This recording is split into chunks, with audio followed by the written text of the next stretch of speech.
Ninth Circuit Court of Appeals to hear this case, or the losing side could go up to the U.S. Supreme Court. The Supreme Court, though, is shorthanded, just 4-4. And in the event of a tie vote, the lower court decision here by the Ninth Circuit would stand. Okay. And there's Carrie Johnson. Thanks. You're welcome. We're going to talk now about the man who first brought this lawsuit. Washington State Attorney General Bob Ferguson has already become one of the most effective legal adversaries of Trump policy. Austin Jenkins of the Northwest News Network has this profile of Ferguson. Outside the federal courthouse in downtown Seattle last Friday afternoon, Washington Attorney General Bob Ferguson suddenly found himself in the national spotlight. Federal Judge James Robart had just imposed an immediate nationwide halt to President Trump's executive order on immigration and refugees.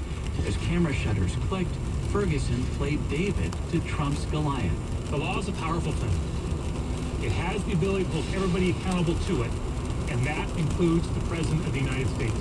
In a matter of hours, Ferguson would go from unknown state attorney general in the far corner of the country to making national headlines.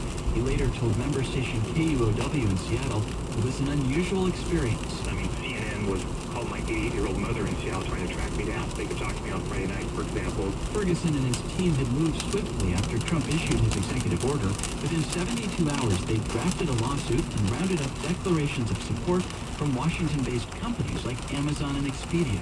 Ferguson compared the pace to his days years ago as a professional chess player in Europe, playing under the clock. This is what reminds me of that we do have to move quickly. We don't have the usual time to take the time to do the research that you normally would, but that's okay. When constitutional rights are involved, you have to be willing to move quickly and play in that time trouble as a lawyer. That's what our team is doing. Ferguson might seem an unlikely foil to the new president. At 51, he still has a boyish face framed by glasses and a mop of dark hair.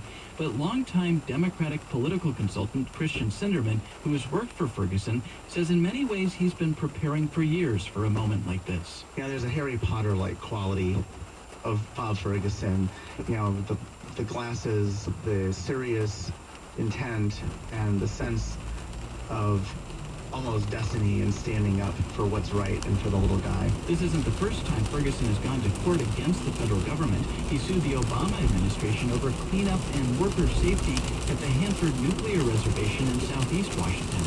Even before this case, Ferguson was viewed as a likely candidate for governor in 2020.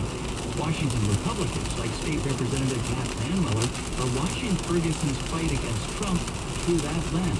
You have to do something to stand out in a crowd, and Bob Ferguson has played a big card in that game, and now he has definitely moved up